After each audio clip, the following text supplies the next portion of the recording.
At Enhance My Kitchen, our boiling water taps are as simple as plug and play and supplied with easy push fit pipes. While our boiling water taps can be fitted by a competent DIYer, we do recommend a qualified plumber if you are at all unsure. However, here's some smart tips that will help you decide on a self-installation. Firstly, you'll need to isolate your water supply. Turn off your home's hot and mains cold water supply, normally with a local isolation valve.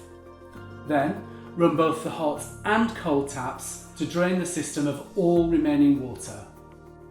Ensure before the next stages your taps remain open. The second thing you'll need to do is locate a space for the tap boiler. Empty out your cupboard beneath your sink to allow space to work. Remove your old kitchen tap by loosening the support clamps. It's good practice to place a container underneath your work area to catch any water from the hot and cold feeds.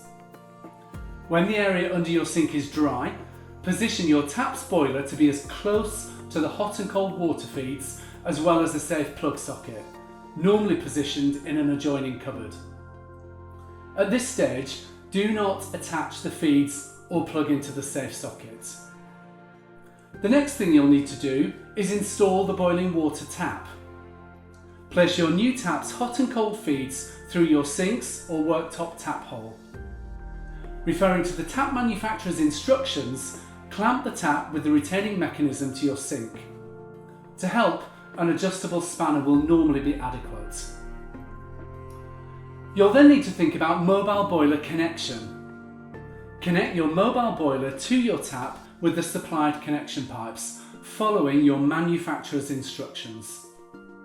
Be aware of your cold water pressure, as if this exceeds your tap's maximum pressure, you may need to fit a pressure reducing valve to be compliant with your manufacturer's guarantee.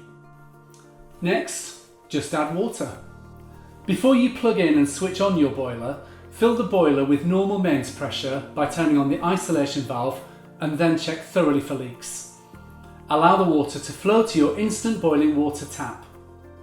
Next, turn the instant hot water handle on your tap and hold it in order to fill your mobile boiler. This should take around a minute. When the boiler is full, water will begin to flow from your tap after clearing any air. Turn off your tap and carefully check the boiler for any leaks or loose connections. And finally, switch on your mobile boiler. Once you've checked connections and leaks, it's now safe to plug in and turn on your mobile boiler. Follow now your tap's specific operating instructions. And welcome to your new convenient world of instant boiling water.